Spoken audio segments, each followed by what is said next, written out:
Hi friends, welcome back to our channel. ఈరోజు మన వీడియోలో మసాలా గుత్తి వంకాయ కర్రీ అండి. ఈ కర్రీని ఈ విధంగా ప్రిపేర్ చేశారంటే అసలు వంట రాని వాళ్ళకి కూడా ఈజీగా ప్రిపేర్ చేసుకోవచ్చు అండి. అండ్ ఎంతో రుచిగా తక్కువ సమయంలోనే ప్రిపేర్ చేయొచ్చు. సో ఎలా చేసుకోవాలనే వీడియోలో చూపిస్తాను. వీడియోని స్కిప్ చేయకుండా చూసేయండి.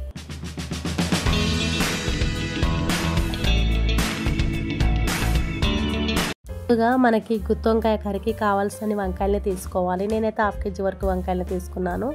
అందులోకి ఒక 2 గ్లాసుల వరకు వాటర్ని వేసి కొద్దిగా సాల్ట్ వేసుకుని ఆ వంకాయల్ని ఒక వంకాయలో 4 ముక్కలుగా కట్ చేసుకుంటే సరిపోతుంది. వంకాయలని ఈ విధంగా 4 ముక్కలుగా కట్ చేసుకున్న తర్వాత సాల్ట్ వేసిన వాటర్లో వేసుకొని పక్కన పెట్టుకోండి వంకాయల్ని.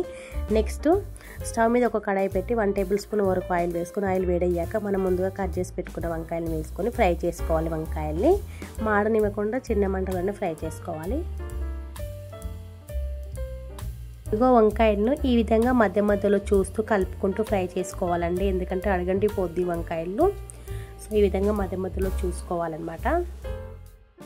ఇదిగో వంకాయలు సాఫ్ట్గా ఫ్రై అయినాయండి. ఈ విధంగా ఫ్రై అయితే సరిపోతుంది. ఇప్పుడు వీటిని ఒక ప్లేట్లోకి తీసుకొని పక్కన పెట్టుకోవాలి. నెక్స్ట్ ఈ కర్రీలోకి మసాలా కోసం స్టవ్ మీద ఒక కడాయిని పెట్టుకొని అందులోకి ఒక 2 టేబుల్ స్పూన్ వరకు పల్లీలు, 1 ఇంచు దాల్చిన చెక్క, 2 లవంగాలు, 2 యాలకులు వేసుకొని ఫ్రై చేసుకోవాలి. చిన్న మంటలోనే అసలే మాడిపోయినాయి, సో మీరు మాడనివ్వద్దు. అండ్ ఒక 2 టేబుల్ స్పూన్ల వరకు ధనియాలు, అండ్ లాస్ట్లో స్టవ్ ఆఫ్ చేసుకొని 2 టేబుల్ స్పూన్ల వరకు తెల్ల నువ్వులు వేసుకోవాలి. స్టవ్ ఆఫ్ చేసుకున్న తర్వాతనే తెల్ల నువ్వులు వేసుకొని ఫ్రై చేసుకోండి. సో జస్ట్ అలా ఫ్రై అయిన తర్వాత ఇంకా పూర్తిగా చల్లారిన తర్వాత ఒక మిక్సీ జార్ తీసుకొని మిక్సీ పట్టుకోవడమే ఇంకా. సో వీటన్నిటిని మెత్తగా మిక్సీ పట్టుకోండి.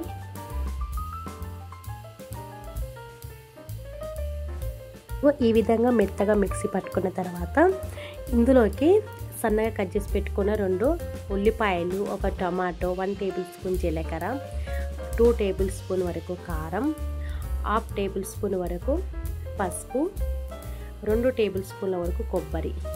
నేనైతే పౌడర్ వేసాను, మీ దగ్గర ఎండు కొబ్బరి ఉంటే ఎండు కొబ్బరి కూడా వేసుకోవచ్చు.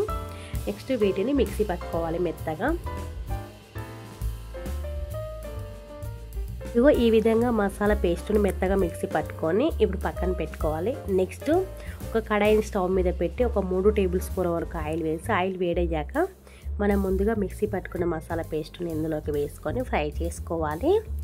మసాలా పేస్ట్ని కూడా మాడనివ్వద్దండి, చిన్న మంటలను ఫ్రై చేసుకోవాలి. ఒకసారి ఆ మసాలా పేస్ట్ వేసాక ఆయిల్లో బాగా కలిసేటట్టుగా మంచిగా కలుపుకోవాలి.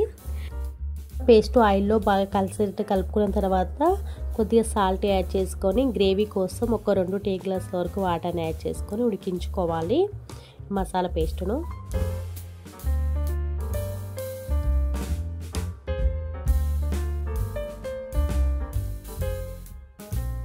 ఇదిగో ఈ విధంగా మసాలా గ్రేవీలో నుంచి ఆయిల్ అనేది మీదికి తేలాక ఇప్పుడు ముందుగా ఫ్రై చేసుకున్న వంకాయల్ని వేసుకొని నెమ్మదిగా కలుపుకోవాలి వంకాయల్ని.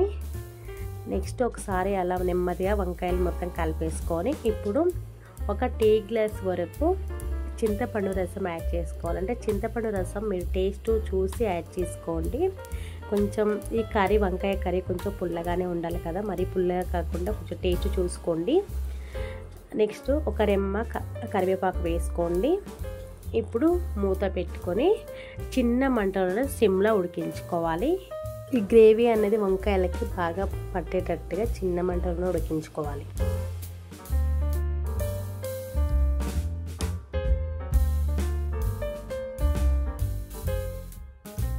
చిన్న మంటలోనే 6-7 నిమిషాలు ఉడికించాను కర్రీ. ఇప్పుడు చూపిస్తున్నాను చూడండి, గ్రేవీ చూడండి ఎంత చిక్కబడిందో. సో ఈ గుత్తి వంకాయ కర్రీలో ఈ విధంగా ఉండాలన్నమాట గ్రేవీ. ఒకసారి చూసుకోండి, ఇలా ఉందంటే ఇక స్టవ్ ఆఫ్ చేయడమే అండి. సో వంకాయలకు కూడా గ్రేవీ చాలా బాగా పట్టింది. సో ఇంకెంతేనండి, స్టవ్ ఆఫ్ చేసుకొని ఇందులోకి సన్నగా కట్ చేసి పెట్టుకున్న కొంచెం కొత్తిమీరని యాడ్ చేసుకొని ఇంకా టేస్ట్ చేయడమే. చాలా బాగుంటుందండి. చపాతీలోకి, అన్నంలోకి, ఏటిలోకైనా చాలా బాగుంటుంది. సో తప్పకుండా ట్రై చేయండి. సో చాలా సింపుల్గా చేసుకోవచ్చు అండి. వంట రాని వాళ్ళు కూడా ప్రిపేర్ చేసుకోవచ్చు, చాలా సింపుల్గా చేయొచ్చు.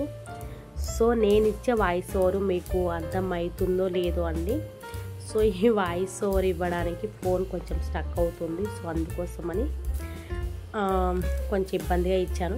ఓకే, ఇంకా థ్యాంక్ యూ ఫర్ వాచింగ్ అండి. Bye bye.